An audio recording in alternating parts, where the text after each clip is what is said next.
إن الحمد لله الحمد لله رب العالمين نحمده ونستعينه ونؤمن به ونتوكل عليه ونعوذ بالله من شرور أنفسنا ومن سيئات أعمالنا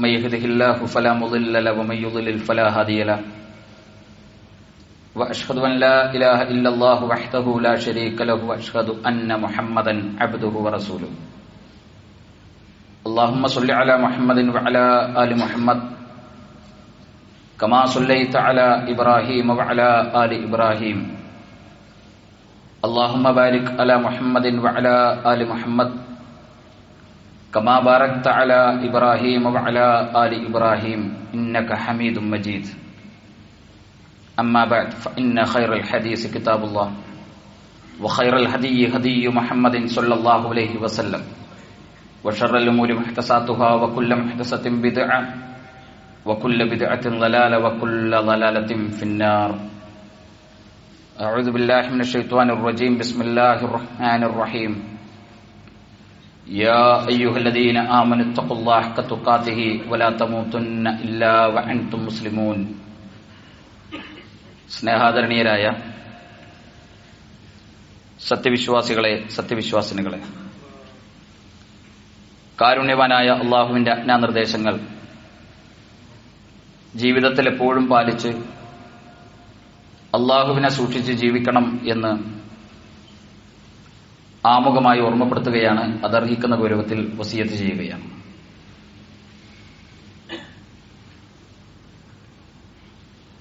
ഏറെ പ്രയാസങ്ങൾ നിറഞ്ഞ, സാമുദായികമായി വലിയ അകൽച്ചകൾ സൃഷ്ടിക്കപ്പെട്ടുകൊണ്ടിരിക്കുന്ന ഒരു കാലത്താണ് നമ്മൾ ജീവിക്കുന്നത്. ഇസ്ലാമിന്റെ ചിഹ്നങ്ങളും മൂല്യങ്ങളുമെല്ലാം ഏറെ തെറ്റിദ്ധരിക്കുകയും തെറ്റിദ്ധാരണകൾക്ക് വിധേയമാക്കപ്പെടുകയും ചെയ്യുന്ന ഒരു സാമൂഹികമായ അന്തരീക്ഷം അറിഞ്ഞോ അറിയാതെയോ നമുക്കിടയിൽ വളർന്നു വരുന്നുണ്ട്. അറിയാതെ അത് വളർന്നു വരുന്നുണ്ട്. ബോധപൂർവം അത് വളർത്താൻ ശ്രമിക്കുന്നവരും നമുക്കിടയിലുണ്ട്. കഴിഞ്ഞ കുറച്ച് ദിവസങ്ങളായി കേരളത്തിന്റെ സാമൂഹിക രംഗം ഏറെ ചർച്ച ചെയ്തുകൊണ്ടിരിക്കുന്ന ഒരു വിഷയമാണ് എറണാകുളത്ത് ഒരു വിദ്യാഭ്യാസ സ്ഥാപനത്തിൽ ഒരു മുസ്ലിം പെൺകുട്ടിയുടെ പഠനവുമായി ബന്ധപ്പെട്ട വിഷയം. ഹിജാബ് ധരിക്കുക എന്നതിന്റെ കാരണം കൊണ്ട് പഠനം നിഷേധിക്കപ്പെടുന്ന ഒരു സാമൂഹിക ക്രമത്തിൽ ആ വിഷയം ഇന്ന് എത്തി നിൽക്കുന്നത് ഹിജാബില്ലാതെ വരാം എന്ന് സമ്മതപത്രം എഴുതി തന്നാൽ കുട്ടികൾക്ക് ഈ സ്കൂളിൽ പഠിക്കാൻ അവസരമുണ്ട് എന്ന് പറയുന്നിടത്താണ് ഇന്ന് എത്തി നിൽക്കുന്നത്. ഈ ഒരു അവസരത്തിൽ നമ്മുടെ മനസ്സുകളിലേക്ക് കടന്നു വരേണ്ട 4 ചിന്തകളെക്കുറിച്ചാണ് ഇന്നത്തെ ഖുതുബയിൽ നിങ്ങളോട് സൂചിപ്പിക്കാൻ ഞാൻ ആഗ്രഹിക്കുന്നത്. ഹിജാബ് എന്ന് പറഞ്ഞാൽ എന്താണ്? മറയെന്നാണ് ആ അറബി വാക്കിന്റെ അർത്ഥം. സ്ത്രീകളെ അവർക്ക് നേരെയുള്ള ചൂഷണങ്ങളിൽ നിന്നും അവർക്ക് നേരെ കടന്നുവരുന്ന കയ്യേറ്റങ്ങളിൽ നിന്നുമുള്ള സംരക്ഷണയാണ് ഹിജാബ് എന്നതുകൊണ്ട് ഉദ്ദേശിക്കപ്പെടുന്നത്. ആർക്കാണ് ഹിജാബ് ബാധകമായിട്ടുള്ളത്? അത് 6-ാം നൂറ്റാണ്ടിൽ ജീവിച്ച മനുഷ്യർക്ക് ബാധകമാക്കിയ ഒരാശയമാണോ? അറബ് രാജ്യത്തെ അടിച്ചു വീശുന്ന മണൽക്കാറ്റുകളിൽ നിന്നും പൊടിക്കാറ്റുകളിൽ നിന്നും അവിടുത്തെ സാമൂഹിക ക്രമങ്ങളിൽ നിന്നും രക്ഷപ്പെടാൻ വേണ്ടി ആ രാജ്യങ്ങളിൽ ജീവിക്കുന്ന സഹോദരിമാർക്ക് നിർബന്ധമാക്കിയ അല്ലെങ്കിൽ അവർക്ക് സംവിധാനിച്ച ഒരു വസ്ത്രരൂപമാണോ? ഭർത്താവ് മരണപ്പെടുകയോ വിവാഹമോചിതയാകുകയോ ചെയ്യുന്ന സഹോദരിമാർ ഇരിക്കുന്ന കാലഘട്ടത്തിൽ അവർ ധരിക്കേണ്ട ഒരു വസ്ത്രത്തിന്റെ പേരാണോ ഹിജാബ്?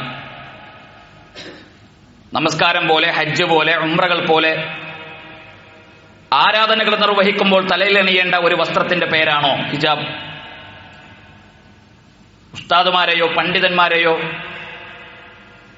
മതനേതാക്കന്മാരെയോ മതാധ്യക്ഷന്മാരെയോ കാണുമ്പോൾ ബഹുമാനത്തോടെ തലയിലണിയേണ്ട ഒരു വസ്ത്രത്തിന്റെ പേരാണോ ഹിജാബ്? യഥാർത്ഥത്തിൽ ആർക്കാണ് ഈ വസ്ത്രം നിർബന്ധമാക്കപ്പെട്ടിട്ടുള്ളത്? വിശുദ്ധ ഖുർആൻ സൂറത്ത് അഹ്സാബിൽ അള്ളാഹുവിന്റെ പ്രവാചകനെ വിളിച്ചുകൊണ്ട് പറയുന്ന ഒരു വാചകം ഗൗരവത്തോടുകൂടിയാണ് ഖുർആൻ ഉദ്ധരിക്കുന്നത്. യാ അയ്യുഹൻ നബി, അല്ലയോ പ്രവാചകരെ, കുല്ലി അസുവാജിക് വബനാതിക് വനിസാഇൽ മുഅ്മിനീൻ, പ്രവാചകരെ താങ്കൾ താങ്കളുടെ ഭാര്യമാരോടും പെൺമക്കളോടും വിശ്വാസിനികളായ പെൺ സഹോദരിമാരോടും താങ്കൾ പറയണം, യുദ്നീന അലൈഹിന്ന മിൻ ജലാബീബിഹിന്ന, അവരുടെ ശിരോവസ്ത്രങ്ങൾ താഴ്ത്തിയിടണമെന്ന് അവരോട് താങ്കൾ പറഞ്ഞു കൊടുക്കണം. അതെന്തിനാണ് അങ്ങനെ താഴ്ത്തിയിടുന്നത്? ദാലിക അദ്നാ അൻ യുഅരിഫിന ഫലാ യുഅ്ദൈൻ, അവർ ശല്യം ചെയ്യപ്പെടാതിരിക്കുവാനും തിരിച്ചറിയപ്പെടുവാനും വേണ്ടിയാണ്. ഖുർആൻ ആരോടാണ്, ഇസ്ലാം ആരോടാണ് ഹിജാബ് ധരിക്കണമെന്ന് പറയുന്നത്? 6-ാം നൂറ്റാണ്ടിൽ പ്രവാചകന്റെ കാലഘട്ടത്തിൽ ജീവിച്ച സഹോദരിമാരോട് മാത്രമാണോ? അറബ് രാജ്യങ്ങളിലെ അടിച്ചു വീശുന്ന മണൽക്കാറ്റുകളിൽ നിന്ന് രക്ഷപ്പെടാൻ അവരുപയോഗിച്ച ഒരു സാമൂഹിക വസ്ത്രമാണോ? ഭർത്താവ് മരണപ്പെടുകയും വിധവയാക്കപ്പെടുകയും ചെയ്യുമ്പോൾ ഇദ്ദയിരിക്കുന്ന സ്ത്രീകൾ ധരിക്കേണ്ട ഒരു വസ്ത്രമാണോ? ആരാധനകൾ നിർവഹിക്കുമ്പോൾ തലയിലണിയേണ്ട ഒരു വസ്ത്രത്തിന്റെ പേരാണോ? പണ്ഡിതന്മാരെയും മതാധ്യക്ഷന്മാരെയും കാണുമ്പോൾ, മതനേതാക്കന്മാരെയും ഉസ്താദുമാരെയും കാണുമ്പോൾ തലയിലണിയേണ്ട ഒരു വസ്ത്രത്തിന്റെ പേരാണോ? അല്ല. പ്രവാചകരെ താങ്കൾ പറയണം, താങ്കളുടെ ഭാര്യമാരോട്, താങ്കളുടെ മക്കളോട്, പെൺമക്കളോട്, വിശ്വാസിനികളായ സഹോദരിമാരുടെ നിർബന്ധമായ ബാധ്യതകളിൽപ്പെട്ടതാണ് ഹിജാബ് ധരിക്കുക എന്ന് പറയുന്നത്. പ്രായപൂർത്തിയായ ഒരു മുസ്ലിം പെണ്ണ് അന്യ പുരുഷന്മാരുടെ മുന്നിൽ നിർബന്ധമായി മറച്ചു വെക്കേണ്ട അവരുടെ ഔറത്ത് അഥവാ മുഖവും മുൻകൈയും ഒഴികെയുള്ള ഭാഗങ്ങൾ മറച്ചു വെക്കുക എന്നതാണ് ഹിജാബ് കൊണ്ട്, അവരുടെ ഔറത്ത് കൊണ്ട് ഉദ്ദേശിക്കപ്പെടുന്നത്. മറക്കേണ്ട ഭാഗങ്ങൾ, അങ്കലാവണ്യങ്ങൾ മറ്റുള്ളവരുടെ മുന്നിൽ പ്രദർശിപ്പിക്കുക എന്നത് ഒരിക്കലും ഇസ്ലാം അനുവദിക്കാത്ത കാര്യമാണ്. പ്രത്യേകിച്ച് വീട്ടിൽ നിന്ന് പുറത്തിറങ്ങുമ്പോൾ, ആരാധനകൾക്ക് പോകുമ്പോൾ, നാം ഇടപെടുന്ന മേഖലകളിൽ, അന്യപുരുഷന്മാരുമായി ഇടകലരുന്ന മേഖലകളിലെല്ലാം നാം കാത്തു സൂക്ഷിക്കേണ്ട മാന്യതയാണ് ഇസ്ലാം ഇവിടെ വിശ്വാസിനികളായ സഹോദരിമാരോട് വളരെ ഗൗരവമായുള്ള കൽപ്പന രൂപത്തിൽ തന്നെ പറയുന്നത്. പ്രവാചകനോടുള്ള കൽപ്പനയാണ്. നബിയെ താങ്കൾ അവർക്ക് പറഞ്ഞു കൊടുക്കണം. അത് അവരുടെ ബാധ്യതയാണ് എന്ന് താങ്കൾ അവരെ അറിയിച്ചു കൊടുക്കണം. നബി സല്ലല്ലാഹു അലൈഹി വസല്ലം അത് പറയുന്നത്. ഹിജാബ് ഏറെ തെറ്റിദ്ധരിക്കപ്പെട്ടൊരു കാലത്തല്ലേ നമ്മൾ ജീവിക്കുന്നത്? തലമറക്കുന്ന മുസ്ലിം പെൺകുട്ടികൾ സാമുദായിക സൗഹൃദത്തിന് ഭീഷണിയാണ് എന്ന് പറയുന്ന സാംസ്കാരിക നായകന്മാർക്കിടയിലാണ് നമ്മൾ ജീവിച്ചുകൊണ്ടിരിക്കുന്നത്. തലമറക്കുന്ന മുസ്ലിം പെൺകുട്ടികൾ കടന്നു വരുന്നത് മറ്റു കുട്ടികളുടെ ഹൃദയങ്ങളിൽ ഭയപ്പാടുണ്ടാക്കുമെന്ന് വിശ്വസിക്കുന്ന PhD-ക്കാരുള്ള സാംസ്കാരിക തമ്പുരാക്കന്മാരുടെ കാലഘട്ടത്തിലാണ് ഞാൻ നിങ്ങളുമൊക്കെ ജീവിച്ചുകൊണ്ടിരിക്കുന്നത്. തലമറക്കുന്ന മുസ്ലിം പെൺകുട്ടികൾ അവർ ഈ രാജ്യത്തിനും ഈ ഭരണഘടനയ്ക്കും ഈ ലോകത്തിനും ഭീഷണിയാണ് എന്ന് വാദിക്കുന്ന രാഷ്ട്രീയ തമ്പുരാക്കന്മാരുള്ള കാലഘട്ടത്തിലാണ് ഞാൻ നിങ്ങളുമൊക്കെ ഈ വിഷയങ്ങളെക്കുറിച്ച് ഗൗരവമായി ചർച്ച ചെയ്തുകൊണ്ടിരിക്കുന്നത്. ഹിജാബ് എന്ന് പറയുന്നത് മുസ്ലിം സമൂഹത്തിന് പോലും ഏറെ തെറ്റിദ്ധാരണയുള്ള ഒരു പദമാണ്. ഹിജാബിന്റെ പേര് പറഞ്ഞുകൊണ്ടാണ് മുസ്ലിം പെൺകുട്ടികൾക്ക് വിദ്യാഭ്യാസം നിഷേധിക്കപ്പെട്ടത്. ഹിജാബിന്റെ പേര് പറഞ്ഞുകൊണ്ടാണ് മുസ്ലിം സഹോദരിമാർക്ക് ആരാധനാ സ്വാതന്ത്ര്യങ്ങൾ നിഷേധിക്കപ്പെട്ടത്. ആരാധനാ സ്വാതന്ത്ര്യം നിഷേധിക്കപ്പെട്ടിടത്തു നിന്നും, വിദ്യാഭ്യാസങ്ങൾ നിഷേധിക്കപ്പെട്ടിടത്തു നിന്നും ഈ സമുദായത്തിലെ പെൺകുട്ടികൾക്ക് ആകാശം മുട്ടെ വളരുവാനുള്ള സൗഭാഗ്യങ്ങളുണ്ട് എന്ന് പഠിപ്പിച്ചു കൊടുത്ത ആദർശത്തിന്റെയും ആശയത്തിന്റെയും പേരാണ് യഥാർത്ഥത്തിലുള്ള ദീനുൽ ഇസ്ലാം എന്ന് പറയുന്നത്. അതുകൊണ്ട് തന്നെ അത് ധരിക്കുക എന്നത് വിശ്വാസിനികളായ സഹോദരിമാരുടെ ബാധ്യതയായി അവർ തിരിച്ചറിയേണ്ടതുണ്ട്. അത് ധരിക്കുന്നവരെ നിരുത്സാഹപ്പെടുത്താൻ ആളുകളുണ്ട്, പരിഹസിക്കാനും ആക്ഷേപിക്കാനും ആളുകളുണ്ട് നമുക്കിടയിൽ. ചാക്കിൽ കെട്ടി പൊതിഞ്ഞുകൊണ്ട് നിന്റെ ശരീരത്തെ നടക്കുന്നത് നിനക്ക് ഭാരമാകുന്നില്ലേ എന്ന് പരിഹസിക്കുന്നവരുണ്ട്. നിങ്ങൾ എന്തുകൊണ്ടാണ് മുസ്ലിം പെൺകുട്ടികൾ ഹിജാബ് ധരിക്കുമ്പോൾ, അവർ ശരീരം മറക്കുന്ന വസ്ത്രം ധരിക്കുമ്പോൾ നിങ്ങൾ എന്തുകൊണ്ടാണ് ഹജ്ജുമ്മമാരായോ ഈ ചെറുപ്പത്തിലെന്ന് പരിഹസിക്കുന്ന ആളുകൾ നമുക്കിടയിലുണ്ട്. എന്നാൽ ഒരു മുസ്ലിം പെൺകുട്ടി സഹോദരി എന്ന നിലയിൽ അല്ലാഹു സുബ്ഹാനഹു വ തആല എനിക്ക് നിഷ്കർഷിച്ച എന്റെ ഐഡന്റിറ്റിയാണ് ഈ വേഷമെന്ന് അല്ലാഹു സുബ്ഹാനഹു വ തആല എന്നോട് കൽപ്പിച്ച എന്റെ വേഷമാണ് ഇത് എന്ന് തിരിച്ചറിയാനും ആ വേഷം ധരിക്കാനുള്ള ആത്മവിശ്വാസം ഉണ്ടാവുകയും ചെയ്യുക എന്നതാണ് ഒരു മുസ്ലിം എന്ന നിലയിൽ നമ്മുടെ ജീവിതത്തിൽ ഉണ്ടാകേണ്ട ബാധ്യത. കാരണം അല്ലാഹുവിന്റെ റസൂൽ പറയുന്നത്, ഇന്ന മിൻ വറാഇകും അയ്യാമസ് സബ്ർ ലിൽ മുതമസ്സികി ഫീഹിന്ന യൗമഇദിൻ ബിമാ അൻതും അലൈഹി അജ്റു 50 മിൻകും. ഒരു കാലഘട്ടം വരും, ആക്ഷേപങ്ങളുടെയും പരിഹാസങ്ങളുടെയും കൂരമ്പുകൾക്കിടയിൽ അല്ലാഹുവിന്റെ കൽപ്പനകളെ അണച്ചുപിടിക്കുക, ചേർത്ത് പിടിക്കുക എന്നത് 50 ഷഹീദുകളുടെ 50 ശുഹദാക്കളുടെ പ്രതിഫലം കിട്ടുന്നതിന് തുല്യമാണ്. സ്വഹാബികൾ ചോദിച്ചു, അല്ലാഹുവിന്റെ പ്രവാചകരെ, അത് അവ മിൻഹും, ഈ കാലഘട്ടത്തിലുള്ള ശുഹദാക്കളെ സംബന്ധിച്ചാണോ? പ്രവാചകൻ പറയുന്നു, ബൽ മിൻകും, അല്ല, നിങ്ങളുടെ കൂട്ടത്തിലുള്ള ശുഹദാക്കളുടെ പ്രതിഫലത്തെക്കുറിച്ചാണ്. ഉഹദിലും ബദറിലും ഹന്തക്കിലും ഖൈബറിലും പ്രവാചകന്റെ കൂടെ ജീവിച്ചതിന്റെ പേരിൽ ഇസ്ലാമിന് വേണ്ടി ഷഹീദാക്കപ്പെട്ട സ്വഹാബത്തിന്റെ പ്രതിഫലമാണ്, 50 സ്വഹാബികളുടെ പ്രതിഫലമാണ്. ഈ ഇസ്ലാമിന്റെ ദീൻ അള്ളാഹുവിന് വേണ്ടി കാത്തു സൂക്ഷിക്കുമ്പോൾ, പരിഹാസങ്ങൾക്കിടയിലും ആക്ഷേപങ്ങൾക്കിടയിലും കാത്തു സൂക്ഷിക്കുമ്പോൾ ഒരു വിശ്വാസിനിക്ക് ലഭിക്കുന്നത് എന്നത് നബി സല്ലല്ലാഹു അലൈഹി വസല്ലം നമ്മളെ പഠിപ്പിക്കുന്നുണ്ട്. മാധ്യമങ്ങളുടെയും സാംസ്കാരിക നായകന്മാരുടെയും പ്രതികരണങ്ങൾ എന്താണ്? നിങ്ങൾ ഇന്നുള്ള സംഭവങ്ങൾ ഒന്ന് തിരിച്ചു വായിച്ചു നോക്കുക. ഒരു മുസ്ലിം സ്ഥാപനത്തിലേക്ക് ഒരു കുട്ടി കടന്നു വരുന്നു. അവളുടെ മതപരമായ ഒരാചാരം അനുസരിച്ചതിന്റെ പേരിൽ അവിടെ നിന്ന് പഠനം നിഷേധിക്കപ്പെടുന്നു. ഈ നാടിന്റെ അവസ്ഥകൾ എന്തായിരിക്കും? ഇവിടെയുള്ള സാംസ്കാരിക സൗഹൃദങ്ങളെ തകർത്തെറിഞ്ഞുവെന്ന് വാദിക്കുന്ന ചാനലുകളും മാധ്യമങ്ങളും മീഡിയകളും സാംസ്കാരിക നായകന്മാരും രംഗത്തിറങ്ങും. മുസ്ലിം സമൂഹത്തിൽ നിന്ന് പോലും അതിനെതിരെ സംസാരിക്കാൻ ആളുകൾ ഉണ്ടാകും. നിങ്ങളിപ്പോൾ ഉണ്ടാകുന്ന ഒരു സംഭവത്തെ ഒന്ന് തിരിച്ച് നിങ്ങളൊന്ന് വായിച്ചു നോക്കുക. കേരളത്തിന്റെ ചരിത്രത്തിൽ എന്തുകൊണ്ടാണ് ഒരു മുസ്ലിം സ്ഥാപനത്തിൽ ഇത്തരം സംഭവങ്ങൾ സംഭവിക്കാത്തത്? എന്തുകൊണ്ടാണ് കേരളത്തിലെ 90% സ്ഥാപനങ്ങളിലും ഇത്തരം സംഭവങ്ങളുടെ വാർത്തകൾ നമ്മൾ കേൾക്കാത്തത്? ഈ രാജ്യത്തിന്റെ പൈതൃകത്തെയും ഇവിടെയുള്ള നിലപാടുകളെയും തിരിച്ചറിയുന്ന സ്ഥാപന മേധാവികളും മത നേതാക്കന്മാരുമാണ് കേരളത്തിലുള്ളത്. സൗഹൃദത്തിലും സ്നേഹത്തിലും പടുത്തുയർത്തപ്പെട്ട സാംസ്കാരിക ചരിത്രങ്ങളാണ് ഈ കേരളത്തിന്റെ ഇന്നലകൾക്കും ഇന്നിനും നാളേക്കുമൊക്കെ പറയാനുള്ളത്. നമ്മുടെ നാട്ടിലെ മുസ്ലിം മാനേജ്മെന്റുകൾ നടത്തുന്ന സ്ഥാപനങ്ങളുണ്ട്. ആ എല്ലാ മതവിശ്വാസികൾക്കും അവരുടെ മതചിഹ്നങ്ങൾ ശരീരത്തിലും അവരുടെ വസ്ത്രത്തിലും അണിയാൻ അവസരവും അവകാശവും കൊടുക്കുന്ന മുസ്ലിം സ്ഥാപനങ്ങൾ, ആ വിവേകത്തെയാണ്, ആ വിവേകമില്ലായ്മയാണ് ഇന്ന് മറ്റു ചില സ്ഥലങ്ങളിൽ നിന്ന് കേൾക്കുന്ന വാർത്തകളിലൂടെ നാം മനസ്സിലാക്കേണ്ടത്. ഇവിടെയുള്ള അറബിക് കോളേജുകളുണ്ട്. അറബിക് കോളേജുകൾ എന്ന് പറയുന്നത് അഫ്ളലുൽ ഉലമ പഠിപ്പിക്കുന്ന സ്ഥാപനങ്ങളാണ്. മുസ്ലിം കുട്ടികൾക്ക് മതം പഠിപ്പിക്കുന്ന അവരുടെ സ്ഥാപനങ്ങളാണ് അറബിക് കോളേജുകൾ എന്ന് പറയുന്നത്. 7 അറബിക് കോളേജുകളും റെക്കഗ്നൈസ്ഡ് ചെയ്ത അൺഎയ്ഡഡ് അറബിക് കോളേജുകളിലും അമുസ്ലിം പെൺകുട്ടികൾക്ക് പഠിക്കാൻ അവകാശമുള്ള കാലഘട്ടത്തിലാണ് നാം ജീവിച്ചുകൊണ്ടിരിക്കുന്നത്. എറണാകുളത്തെ പുല്ലേപ്പടി ദാറുൽ ഉലൂം അറബിക് കോളേജ്, ഈ അടുത്ത കാലഘട്ടത്തിൽ അവിടുത്തെ യൂണിഫോം എന്ന് പറയുന്ന അറബിക് കോളേജുകളിലെ യൂണിഫോം എന്ന് പറയുന്നത് പർദ്ദ ധരിക്കുക എന്നതാണ്. അവർ തലമറക്കുന്ന മഫ്ത ധരിച്ച് പർദ്ദ ധരിക്കുന്ന യൂണിഫോമുകളുള്ള സ്ഥാപനങ്ങളാണ് കേരളത്തിലെ മുസ്ലിം സമുദായങ്ങൾ നടത്തുന്ന അറബിക് കോളേജുകൾ എന്ന് പറയുന്നത്. ആ അറബിക് കോളേജുകളിൽ അന്യമതസ്ഥരായ പെൺകുട്ടികൾ, ആൺകുട്ടികൾ ഇന്ന് പഠിക്കുന്നുണ്ട്. മഠത്തിൽ ചേർന്ന ക്രിസ്ത്യൻ പെൺകുട്ടികൾ അവരുടെ തിരുവസ്ത്രങ്ങളിൽ നിന്ന് പർദ്ദ ധരിച്ച മഫ്ത ധരിക്കുന്ന മുസ്ലിം പെൺകുട്ടികളോടൊപ്പം ദീന് പഠിക്കുന്ന, അല്ലെങ്കിൽ ഈ അഫ്ളലുൽ ഉലമ സ്ഥാപനങ്ങളിലെ കോഴ്സുകൾ പഠിക്കുന്ന ഒട്ടേറെ ക്യാമ്പസുകൾ കേരളത്തിലുണ്ട്. ആരുടെയെങ്കിലും മതവികാരങ്ങൾ വ്രണപ്പെടുന്നുണ്ടോ? ഏതെങ്കിലും കുട്ടികൾക്ക് അവർ ഭാരമാകുന്നുണ്ടോ? ഏതെങ്കിലും കുട്ടികൾക്ക് അവരെ കാണുമ്പോൾ ഒരു ഭയമുണ്ടാകുന്നുണ്ടോ? എന്തുകൊണ്ടാണ് ഈ സൗഹൃദത്തെ നമുക്ക് വകവെച്ചു കൊടുക്കാൻ കഴിയാത്തത്? എന്തുകൊണ്ടാണ് ഈ വിവേകം നമ്മുടെ സ്ഥാപന മേധാവികൾക്കും സംവിധാനങ്ങൾക്കും ഇല്ലാതെ പോകുന്നത്?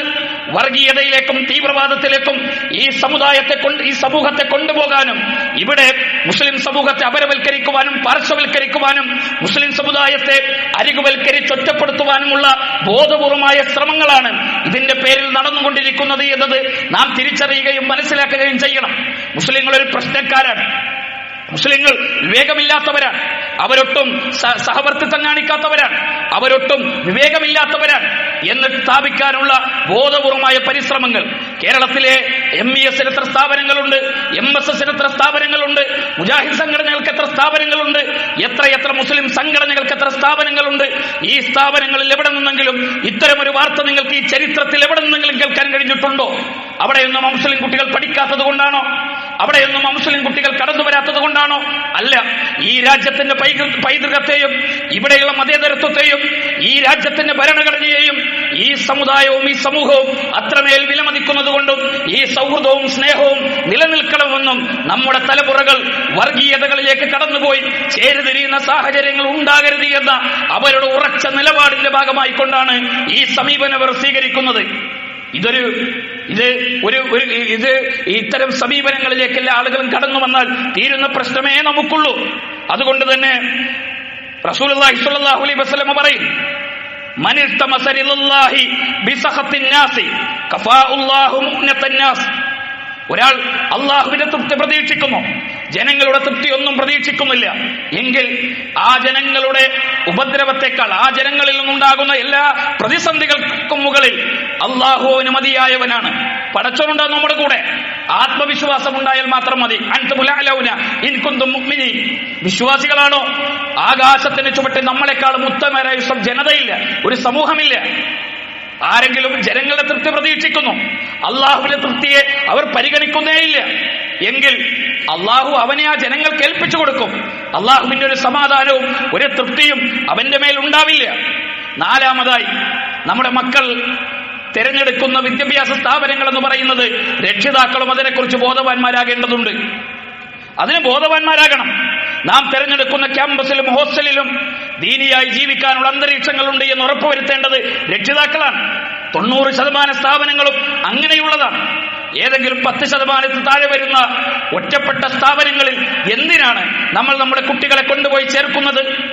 ഈ 10% താഴെ വരുന്ന ഒറ്റപ്പെട്ട ചിന്തകൾക്കപ്പുറം ഏറ്റവും ഉന്നതമായ കലാലയങ്ങളില്ലേ? ഭൗതിക കലാലയങ്ങളുണ്ട്, മതപരമായ കലാലയങ്ങളുണ്ട്, കേരളത്തിലെ മുസ്ലിം സംഘടനകൾ നടത്തുന്ന സ്ഥാപനങ്ങളുണ്ട്, മറ്റു മതവിഭാഗങ്ങൾ നടത്തുന്ന സ്ഥാപനങ്ങളുണ്ട്. അവരുടെ മതവിശ്വാസങ്ങളൊക്കെ അനുസരിച്ച് ജീവിക്കുവാനുള്ള സ്വാതന്ത്ര്യം നൽകുന്ന കോഴ്സുകളും സ്ഥാപനങ്ങളുമുണ്ട്. 4-5 വർഷം പഠിക്കാൻ ഒരു കുട്ടിയെ നമ്മൾ കൊണ്ടുപോയി ചേർക്കുന്നു. അവിടെ നമസ്കരിക്കാൻ പോയിട്ട് നമസ്കരിക്കാനുള്ള മുറികളില്ല, നമസ്കരിക്കാനുള്ള അനുവാദമില്ല, ജുമയ്ക്ക് പോകാനുള്ള അനുവാദമില്ല, അവിടെ മഫ്ത ധരിക്കാനുള്ള അനുവാദമില്ല, മുട്ടിന് മുകളിൽ അവസാനിക്കുന്ന മിനിസ്കട്ടുകൾ ധരിക്കാൻ നിർബന്ധിക്കുന്ന സ്ഥാപനങ്ങളിൽ എന്തിനാണ് നമ്മൾ നമ്മുടെ കുട്ടികളെ കൊണ്ടുപോയി ചേർക്കുന്നത്? എന്നിട്ട് എന്തിനാണ് നമ്മൾ പരാതി പറയുന്നത്? നമുക്ക് പരിഹാരങ്ങളില്ലേ? നിർബന്ധമായ ഒരു അവസ്ഥാവിശേഷമാണോ വിദ്യാഭ്യാസത്തിന്റെ കാര്യത്തിൽ കേരളത്തിലുള്ളത്? അല്ല. ഒരു നിർബന്ധമായ പരിതസ്ഥിതിയും കേരളത്തിലില്ല. എല്ലാ മതവിഭാഗങ്ങൾക്കും അവരുടെ മത നിയമങ്ങൾ അനുസരിച്ച് പഠിക്കാനുള്ള സ്വാതന്ത്ര്യം നൽകുന്ന ഏറ്റവും ഉന്നതമായ കലാലയങ്ങളുള്ള ഒരു സംസ്ഥാനമാണ് കേരളം. വിദ്യാഭ്യാസത്തിന്റെ കാര്യത്തിൽ എത്ര ഉന്നതമായ മൂല്യങ്ങളുള്ള ഒരു സംസ്ഥാനമാണ്. അന്യമതസ്ഥ ആരാധന ചിഹ്നങ്ങൾ നിർബന്ധമായും ചെയ്യിക്കുന്ന സ്ഥാപനങ്ങളുണ്ട് കേരളത്തിൽ. എന്തിനാണ് നമ്മുടെ കുട്ടികളെ അത്തരം സ്ഥാപനങ്ങളിൽ ഈ 4-5 വർഷം കൊണ്ടുപോയി നമ്മൾ ചേർക്കുന്നു? ആ കുട്ടികൾ പഠനം കഴിഞ്ഞ് നമസ്കരിക്കുന്നില്ല, നമുക്ക് സങ്കടമാകുന്നു, പരാതി പറയുന്നു. ജുമയ്ക്ക് പോകുന്നില്ല, സങ്കടമാകുന്നു, പരാതി പറയുന്നു. അവർ ഇസ്ലാമിക വേഷം ധരിക്കുന്നില്ല, സങ്കടമാകുന്നു, പരാതി പറയുന്നു. ആരോടാണ് നമ്മൾ ഈ പരാതി പറയുന്നത്? ആരോടാണ് നമ്മൾ ഈ സങ്കടം പറയുന്നത്? എന്തിനാണ് നമ്മളിങ്ങനെ വേവലാതിപ്പെടുന്നത്? അവസരങ്ങൾ എമ്പാടും ഉണ്ടായി. ആ അവസരങ്ങൾ ഉപയോഗപ്പെടുത്താതെ നാം ഒരിക്കലും പരാതിയും സങ്കടവും പറഞ്ഞുകൊണ്ട് കാര്യമില്ല. എന്റെ കുട്ടികളുടെ ദീൻ നഷ്ടപ്പെടുത്തുന്ന ഇത്തരം സ്ഥാപനങ്ങൾ എന്തിന് തിരഞ്ഞെടുക്കുന്നുവെന്ന് രക്ഷിതാക്കളും ആലോചിക്കണം. നബി സല്ലല്ലാഹു അലൈഹി വസല്ലം പറയുന്ന ഒരു വാചകമുണ്ട്, മാനഹല വാലിദുൻ വലദൻ അഫ്ളല മിൻ അദബിൻ ഹസനിൻ. ഒരു കുട്ടിക്ക് കൊടുക്കാൻ കഴിയുന്ന ഏറ്റവും വലിയ ദുനിയാവിലെ സമ്മാനം എന്ന് പറയുന്നത് അവന് ദീന് നൽകുക എന്നതാണ്. എന്നിട്ട് ദീനില്ലാത്ത സ്ഥാപനത്തിൽ കൊണ്ടുപോയി ചേർക്കുന്ന മക്കളോട് ആ രക്ഷിതാക്കൾ ഈ ബാധ്യത നിർവഹിക്കുന്നുണ്ടോ? ഈ ഉത്തരവാദിത്തം നിർവഹിക്കുന്നുണ്ടോ? ഉമർ ബിൻ ഖത്താബ് റളിയല്ലാഹു അൻഹുവിന്റെ അടുക്കൽ ഒരു ചെറുപ്പക്കാരൻ ഒരു ഉപ്പ പരാതിയുമായി വന്നു. മകൻ അനുസരണക്കേട് കാണിക്കുന്നു, അവൻ ബാപ്പയെ ഉമ്മയെ അനുസരിക്കുന്നില്ല. ഉമർ റളിയല്ലാഹു അൻഹു ചോദിച്ചു, മോനെ ബാപ്പയും ഉമ്മയും ആരാണ്? അവരനുസരിക്കണ്ടേ, അവരെ ആദരിക്കണ്ടേ? കുട്ടി ചോദിച്ചു, അമീറുൽ മുഅ്മിനീൻ, ഇസ്ലാമിൽ മാതാപിതാക്കളോട് മക്കൾക്കുള്ള ബാധ്യത മാത്രമാണോ പഠിപ്പിക്കുന്നത്? അല്ല, മക്കളോട് മാതാപിതാക്കൾക്ക് ബാധ്യതകളുണ്ട്. അതേതെല്ലാമാണ്? ഉമർ റളിയല്ലാഹു അൻഹുവിന്റെ ചോദ്യത്തിന്, ആ കുട്ടിയുടെ ചോദ്യത്തിൽ ഉമർ റളിയല്ലാഹു അൻഹു പറഞ്ഞ മറുപടി, അത് അവന് നല്ല ദീന് കൊടുക്കണം, നല്ല ദീന് കൊടുക്കണം, നല്ല പേരിടണം, നല്ല ഉപ്പയെ കൊടുക്കണം. ഈ 3 കാര്യങ്ങളും എന്റെ ബാപ്പ എനിക്ക് തന്നിട്ടില്ല. ആ കുട്ടി ഉമർ റളിയല്ലാഹു അൻഹുവിനോട് പരാതി പറഞ്ഞു ബാപ്പാനെ കുറിച്ച്. എനിക്ക് വിശ്വാസിനിയായ ഒരു ഉമ്മയെ തന്നില്ല. എന്റെ ബാപ്പ ഒരു അഗ്നി ആരാധകയാണ് കല്യാണം കഴിച്ചത്. എന്റെ ഉമ്മ വിശ്വാസിനിയല്ല. എനിക്ക് ദീന് തന്നില്ല. നമ്മുടെ കുട്ടികൾ നമ്മളെ കുറിച്ച് പറയും, നമസ്കരിക്കാൻ സ്വാതന്ത്ര്യമില്ലാത്ത സ്കൂളിൽ എന്റെ ബാപ്പ എന്നെ ചേർത്തത്, ജുമയ്ക്ക് പോകാൻ അവകാശമില്ലാത്ത സ്ഥാപനത്തിൽ എന്റെ കുട്ടിയെ എന്റെ ഉപ്പ ചേർത്തത്, ഞാൻ ഇസ്ലാമിക വസ്ത്രം ധരിക്കാൻ അവകാശമില്ലാത്ത സ്ഥാപനത്തിലാണ് എന്റെ ബാപ്പ എന്നെ പഠിപ്പിക്കാൻ അയച്ചത്. നാളെ പരലോകത്ത് ബാപ്പയുടെ മുഖത്ത് നോക്കി കൈ ചൂണ്ടി സംസാരിക്കുന്ന മക്കളുടെ ചോദ്യത്തിന് നമുക്ക് എന്ത് മറുപടി പറയാൻ കഴിയും? നമുക്ക് സ്ഥാപനങ്ങൾ ഇല്ലാത്തത് കൊണ്ടാണോ? നിർബന്ധമായ ഒരു പരിതസ്ഥിതിയാണോ? അല്ല. ഒട്ടേറെ സ്ഥാപനങ്ങളുണ്ട്, ഒട്ടേറെ സംവിധാനങ്ങളുണ്ട്. ആ സംവിധാനങ്ങൾ ഉപയോഗപ്പെടുത്താതെ എങ്ങനെയാണ് നമുക്ക് നമ്മുടെ ബാധ്യതകളെ നിർവഹിക്കാൻ കഴിയുക? അതുകൊണ്ട് ഇസ്ലാമിക മൂല്യങ്ങളെ റദ്ദ് ചെയ്യപ്പെടുമ്പോ ഇപ്പൊ ഒരു സ്ഥാപനത്തിന്റെ ഒരു പരസ്യമുണ്ട്, അവരുടെ അഡ്മിഷൻ എടുക്കുമ്പോൾ അവരുടെ അഡ്മിഷൻ ഫോമിൽ എഴുതി വെക്കുന്ന ഒരു വാചകമുണ്ട്. ഒരു കേരളത്തിലെ സ്ഥാപനമാണ്. ഇവിടെ യൂണിഫോം ഇങ്ങനെയാണ്. പെൺകുട്ടികൾ മിനിസ്കറ്റ് ധരിച്ചാണ് വരേണ്ടത്, ആൺകുട്ടികൾ ഫുൾ കൈ ഷർട്ടും പാന്റും ഇൻസൈഡ് ഷൂസ് ധരിക്കണം, പെൺകുട്ടികൾ ഹാഫ് കൈ ഷർട്ടും അവർ മിനിസ്കറ്റുമാണ്. എന്നിട്ട് അതിനടിയിൽ അവരൊരു വാചകം എഴുതി വെക്കുന്നുണ്ട്, ഈ നിയമങ്ങൾ അംഗീകരിക്കുമെന്ന് ഉറപ്പുണ്ടെങ്കിൽ മാത്രം നിങ്ങൾ ഈ അപേക്ഷാ ഫോം പൂരിപ്പിച്ചാൽ മതി. അത് പൂരിപ്പിച്ചു കൊടുത്ത ആ സ്കൂളിൽ കുട്ടികളെ ചേർത്ത് ആ സ്ഥാപനത്തിൽ 11ാം ക്ലാസ്സും 12ാം ക്ലാസ്സും പഠിപ്പിക്കുന്ന കേരളത്തിലെ സ്ഥാപനത്തിന്റെ റൂളാണ്. അവിടെ കുട്ടികളെ ചേർത്ത് ഈ കുട്ടികൾക്ക് ഇതിന് അവകാശമില്ല എന്ന് പിന്നീട് കരയുന്നതിൽ എന്തർത്ഥമാണുള്ളത്? അതുകൊണ്ട് ഞാൻ പറയുന്ന വിഷയങ്ങൾ രണ്ടാണ്. ഒന്ന്, ഇസ്ലാമിക ചിഹ്നങ്ങളെ പരിഹസിക്കുന്ന പ്രവർത്തനങ്ങളെ ബോധപൂർവം ശ്രമത്തിൽ നിന്ന് നാം പിന്തിരിയണം. 2, രക്ഷിതാക്കൾ ഈ വിഷയത്തിൽ ബോധവാന്മാരാകണം കുട്ടികളെ ചേർക്കുന്ന പഠിപ്പിക്കുന്ന കാര്യങ്ങളിൽ. അതുകൊണ്ട് തന്നെ നമ്മുടെ ഉത്തരവാദിത്ത ബോധം ഉണ്ടാകണം. വിഭാഗീയ പ്രവർത്തനങ്ങളിൽ ഒരിക്കലും ഒരു സംസാരം കൊണ്ടോ പെരുമാറ്റം കൊണ്ടോ പ്രവർത്തനങ്ങൾ കൊണ്ടോ കടന്നു പോകുന്ന സാഹചര്യങ്ങൾ ഉണ്ടാകരുത്. എല്ലാ ഭിന്നതകളെയും ഇല്ലാതാക്കി സ്നേഹവും സൗഹാർദ്ദവും വളർത്തുന്ന പ്രവർത്തനങ്ങളിൽ നമ്മൾ എല്ലാവരും മുൻപന്തിയിൽ ഉണ്ടാകണം. അള്ളാഹു നമ്മെ അനുഗ്രഹിക്കുമാറാകട്ടെ.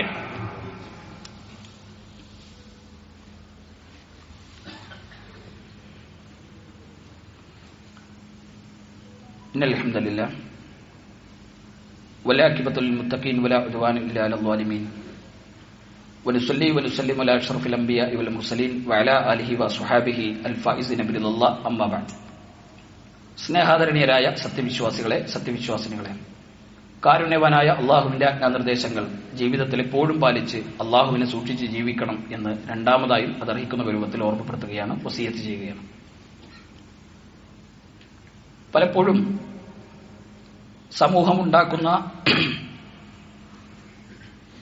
അവരുടെ ശബ്ദങ്ങളിൽ നമ്മുടെ കുട്ടികൾ കുടുങ്ങിപ്പോകുന്ന ഘട്ടങ്ങൾ ഉണ്ടാകാറുണ്ട്.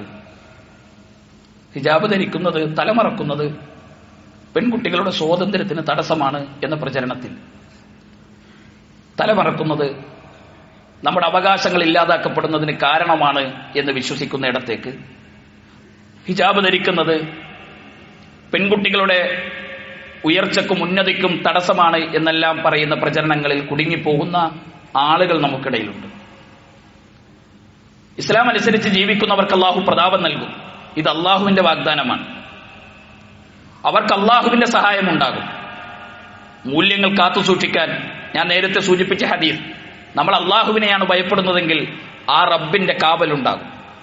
ജനങ്ങളെയാണ് നമ്മൾ ഭയപ്പെടുന്നതെങ്കിൽ നമ്മളെ അള്ളാഹു ആ ജനങ്ങൾക്ക് ഏൽപ്പിച്ചു കൊടുക്കും. റബ്ബിന്റെ ഒരു കാരുണ്യവും റബ്ബിന്റെ ഒരു നന്മയും നമ്മുടെ ജീവിതത്തിൽ ഉണ്ടാവുകയില്ല. ലോകത്തെ ഒട്ടേറെ സഹോദരിമാരുണ്ട്. ലോകമാദരിച്ച ആ സഹോദരിമാർക്ക് ആകാശപുട്ട വളരാൻ അവരവരുടെ തലയിലണിഞ്ഞ ഹിജാബ് ഒരിക്കലും തടസ്സമായിട്ടില്ല. നൂറ അൽ മത്രൂഷി എന്ന സഹോദരിയെ കുറിച്ച് വായിച്ചവരുണ്ടാകും. അറബ് രാജ്യത്ത് നിന്ന് സ്പേസിലേക്ക് യാത്ര ചെയ്ത് സ്പേസിൽ നിന്ന് ആ സഹോദരി സംസാരിക്കുന്നത് ഹിജാബ് ധരിച്ചുകൊണ്ടാണ് ലോകത്തോട് ആ പെൺകുട്ടി സംസാരിക്കുന്നത്. ഭൂമിയിൽ നിന്ന് സ്പേസിലേക്ക് എത്താൻ, ആ സ്പേസിൽ നിന്ന് ലോകത്തോട് സംസാരിക്കാൻ നൂറ അൽ മത്രൂഷിക്ക് അവർ ധരിച്ച വസ്ത്രം ഒരിക്കലും തടസ്സമായിട്ടില്ല. സമാധാനത്തിന്റെ നൊബൽ സമ്മാനം നേടിയ തവക്കുൽ കർമാൻ നോബൽ സമ്മാനം നേടാൻ പർദ്ദ ധരിച്ച് മഫ്ത ധരിച്ച് ആ സമ്മാനം വാങ്ങുന്ന വേദിയിലേക്ക് കടന്നു ചെന്ന് ലോകത്തോട് സംസാരിക്കാൻ അവർ ധരിച്ച വസ്ത്രം അവർക്കൊരിക്കലും തടസ്സമായിട്ടില്ല. ആ ഉന്നതിയിലേക്കെത്താൻ അവർക്കൊരിക്കലും ആ വസ്ത്രം തടസ്സമായിരുന്നില്ല. ലോകമെമ്പാടുമുള്ള ഫാർമക്കോളജിസ്റ്റുകൾക്ക് സെമിനാറുകൾ സംഘടിപ്പിക്കുന്ന സമീറ ഇബ്രാഹിം ലോകപ്രശസ്തയായ ഒരു വനിതയാണ്. പർദ്ദ ധരിച്ച് മഫ്ത ധരിച്ച് ഇസ്ലാമിക വേഷം ധരിച്ച് ലോകത്തിന്റെ മുന്നിൽ അഭിസംബോധന ചെയ്യാൻ ആ വേഷം അവർക്കൊരിക്കലും തടസ്സമായിട്ടില്ല. കർണാടകയിലെ MLA ആയ കനീസ ഫാത്തിമ തങ്ങളുടെ രാഷ്ട്രീയ ജീവിതത്തിൽ, പൊതുജീവിതത്തിൽ പർദ്ദ ധരിച്ച്, ഹിജാബ് ധരിച്ച് സമൂഹത്തെ അഭിസംബോധന ചെയ്യാൻ, അവരുടെ രാഷ്ട്രീയ പ്രവർത്തനം നടത്താൻ ആ വേഷം അവർക്കൊരിക്കലും തടസ്സമായിട്ടില്ല. ഇസ്ലാമിക വേഷവിധാനങ്ങളിലൂടെ ലോകത്തിന്റെ നെറുകയിൽ കയറിയ ആയിരക്കണക്കിന് മുസ്ലിം പെൺകുട്ടികളുടെ സഹോദരിമാരുടെ പേരുകൾ നമുക്ക് ചരിത്രത്തിൽ വായിച്ചെടുക്കാൻ കഴിയും. 15% മാത്രം മുസ്ലിങ്ങളുള്ള സിംഗപ്പൂരിൽ പാർലമെന്റ് സ്പീക്കറായി, കഴിഞ്ഞ തവണ പ്രസിഡന്റായി ആയത് ശിരോവസ്ത്രം ധരിച്ച ഹലീമ യാക്കൂബ്. ശിരോവസ്ത്രം ധരിച്ച് 15% മാത്രമുള്ള മുസ്ലിങ്ങളുള്ള സിംഗപ്പൂരിന്റെ സ്പീക്കർ പദവിയിലേക്ക് കയറിപ്പോകാൻ ആ ശിരോവസ്ത്രം ഒരിക്കലും ഹലീമ യാക്കൂബിന് തടസ്സമായിട്ടില്ല. 35% മാത്രം മുസ്ലിങ്ങളുള്ള ആഫ്രിക്കൻ രാജ്യമായ ടാൻസാനിയയുടെ ഇപ്പോഴത്തെ പ്രസിഡന്റ് ശിരോവസ്ത്രം ധരിച്ച സാമിയ ഹസൻ. ഒരു രാജ്യത്തിന്റെ 35% താഴെ മാത്രം മുസ്ലിങ്ങളുള്ള ഒരു രാജ്യത്തിന്റെ പ്രസിഡന്റ് പദവിയിൽ കയറിയിരിക്കാൻ ആ ധരിച്ച ശിരോവസ്ത്രം അവർക്കൊരിക്കലും തടസ്സമായിട്ടില്ല. 1% മാത്രം മുസ്ലിങ്ങളുള്ള അമേരിക്കൻ പാർലമെന്റിൽ കോൺഗ്രസ് മെമ്പറായി ശിരോവസ്ത്രം ധരിച്ച ഇൽഹാൻ ഉമറുള്ള കാലത്താണ് നമ്മൾ ജീവിക്കുന്നത്. ശിരോവസ്ത്രം ധരിച്ച് വിമാനം പറത്തുന്ന സൽവ ഫാത്തിമമാരുള്ള ഒരു കാലത്താണ് ശിരോവസ്ത്രം ധരിക്കുന്നത് നമ്മൾ പിന്നോട്ട് വലിക്കപ്പെടുമെന്ന് വിശ്വസിക്കുന്ന മുസ്ലിം പെൺകുട്ടികളുള്ള ഇടത്തേക്ക് നാം ചുരുങ്ങിപ്പോകുന്നത്. ഞാൻ ചുരുക്കത്തിൽ ആയിരക്കണക്കിന് മുസ്ലിം സഹോദരിമാരുടെ വാർത്തകൾ നമുക്ക് ലഭിക്കുന്ന ഒരു കാലത്താണ്. എല്ലാവർക്കും അവരുടെ കൈ വിരലുകളിൽ ഈ വിവരങ്ങൾ കിട്ടുന്ന ഒരു കാലത്ത് നമ്മുടെ വസ്ത്രത്തെ, നമ്മുടെ മൂല്യത്തെ, നമ്മുടെ മതത്തെക്കുറിച്ച് നമുക്കൊരു അപകർഷതാബോധം ഉണ്ടാകാൻ പാടില്ല. നമുക്കൊരു ആത്മാഭിമാനക്കുറവുണ്ടാകാൻ പാടില്ല. നമ്മൾ പിന്നോട്ട് പോകുന്നവരാകാൻ പാടില്ല. അൻതുമുൽ അഅലൗന ഇൻ കുന്തും മുഅ്മിനീൻ. നമ്മൾ വിശ്വാസികളാകണം. ഏറ്റവും ഉന്നതർ നമ്മളാണ്. അല്ലാഹു നമ്മെ അനുഗ്രഹിക്കുമാറാകട്ടെ. സഹോദരങ്ങളെ, നമ്മുടെ ഈ പള്ളിയിൽ സ്ഥിരമായി നമ്മളോടൊപ്പം ഉണ്ടാകാറുള്ള ഒരു സഹോദരൻ, പുതിയോട്ടിൽ മൊയ്തീൻ കോയ സാഹിബ്, ഇവിടെ സുബൈ നമസ്കാരം അടക്കം എല്ലാ ജമാഅത്തുകൾക്കും പങ്കെടുക്കുന്ന ഒരു സഹോദരൻ. അദ്ദേഹം മരണപ്പെട്ടു കഴിഞ്ഞ ദിവസം. അള്ളാഹു അദ്ദേഹത്തിന്റെ ഖബറിടം വിശാലമാക്കി കൊടുക്കുമാറാകട്ടെ. പ്രവർത്തനങ്ങൾക്കെല്ലാം നമ്മളോട് കൂടെ ഉണ്ടായിരുന്ന ഒരു സഹോദരനാണ്. അള്ളാഹു അദ്ദേഹത്തോടൊപ്പം ഒരുമിച്ച് കൂടാൻ നമുക്ക് തൗഫീഖ് നൽകി അനുഗ്രഹിക്കുമാറാകട്ടെ. നമ്മളിൽ നിന്ന് മരണപ്പെട്ടു പോയ മുഴുവൻ സഹോദരങ്ങളുടെയും മാതാപിതാക്കൾ, മക്കൾ എല്ലാവരുടെയും ഖബർ ജീവിതം അള്ളാഹു വിശാലമാക്കി കൊടുക്കുമാറാകട്ടെ. നമ്മളെയും അവരെയും എല്ലാം അള്ളാഹു അവരുടെ ജന്നാത്തുൽ ഫിർദൗസിൽ ഒരുമിച്ച് ചേർത്ത് അനുഗ്രഹിക്കുമാറാകട്ടെ. രോഗങ്ങൾ കൊണ്ട് പ്രയാസപ്പെടുന്ന, രോഗങ്ങൾ കൊണ്ട് സങ്കടപ്പെടുന്ന മുഴുവൻ ആളുകളുടെയും രോഗങ്ങൾ അള്ളാഹു ശിഫയാക്കി കൊടുക്കുമാറാകട്ടെ. സിറാത്തുൽ മുസ്തഖീമായ മാർഗത്തിലൂടെ ഞങ്ങളെ നീ വഴി നടത്തണം റഹ്മാനെ. നീ അനുഗ്രഹിച്ചവരുടെയും സ്നേഹിച്ചവരുടെയും മാർഗത്തിൽ ഞങ്ങളെ നീ ഉൾപ്പെടുത്തണം റഹ്മാനെ.